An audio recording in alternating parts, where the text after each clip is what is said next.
పత్తి అమ్మే విషయంలో కొన్ని తేమ ధరలు మనకు ఆల్రెడీ ప్రభుత్వం కూడా లిస్ట్ అవుట్ చేసింది. ఒకసారి ఎంత తేమ ఉంటే ఎంత ధర వస్తుందో ఒకసారి ఎక్స్‌ప్లెయిన్ చేస్తారా?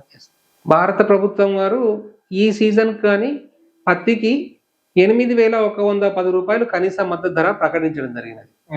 దానికి నిర్ణీత తేమ శాతం ఉంటుంది. అట్లాగే దూది పింజం పొడవు కూడా ఉంటుంది. సో లాంగ్ స్టేబుల్ అంటారు. పొడవు పింజంకి మనకు రూ. 8,110. దాని తేమ శాతం వచ్చి 8% ఉన్నట్టయితే. సో మన తెలంగాణ స్టేట్ లో దాదాపు మొత్తం లాంగ్ స్టేబుల్ ఉంటుంది కాబట్టి మనకు వచ్చేసి ఎంఎస్పి 8%కి రూ. 8,110. సిసిఐ వారు కొనుగోలు విధానంలో 8% నుంచి 12% వరకు వాళ్ళు కొనుగోలు చేస్తారు. 12% తేమ మించిన పత్తిని వాళ్ళు కొనుగోలు చేయరు ఎట్టి పరిస్థితుల్లో. కాబట్టి దానికి అనుకూలంగా ఒక్కొక్క శాతం 8% నుంచి ఒక్కొక్క శాతం తేమ పెరిగినట్టయితే దానికి ఎంఎస్పి ధర తగ్గుతుంది. ఏ విధంగా అంటే ఒక శాతానికి రూ. 81.10 తగ్గుతుంది.